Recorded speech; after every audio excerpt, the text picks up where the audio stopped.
September 14ರಂದು ಬೆಂಗಳೂರಿನ Varthur Dommasandra SR Akshata ಪ್ಯಾಲೇಸ್ನಲ್ಲಿ ನಡೆದ ಸ್ಕೇಟೋ ಸಿಯೇಟೋ Gojuryu karate do sports foundation open karate ಚಾಂಪಿಯನ್ಶಿಪ್ನಲ್ಲಿ ಚಿಂತಾಮಣಿಯ Om Shakti Gojuryu karate E sports do India karate master ಕೊಯ್ಸಿ V Lokesh 7th dan black belt karate master Renshi Nataraj J sensei L Mallikarjuna ಇವರೆಲ್ಲರ ಶಿಷ್ಯರು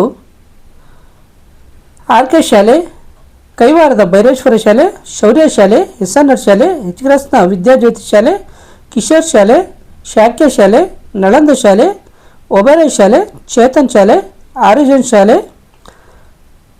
ಮತ್ತಿತರ ಶಾಲೆಗಳಿಂದ ಭಾಗವಹಿಸಿ ಇವರೆಲ್ಲರೂ ಹಲವು ವಿಭಾಗಗಳಲ್ಲಿ ಪ್ರಥಮ, ದ್ವಿತೀಯ ಮತ್ತು ತೃತೀಯ ಸ್ಥಾನಗಳನ್ನು ಗಳಿಸಿ ವಿಜೇತರಾಗಿದ್ದು, ಈ ಎಲ್ಲ ವಿದ್ಯಾರ್ಥಿಗಳನ್ನು ಕರಾಟೆ ಮಾಸ್ಟರ್ಗಳು ಅಭಿನಂದಿಸಿ ಶುಭ ಹಾರೈಸಿದ್ದಾರೆ.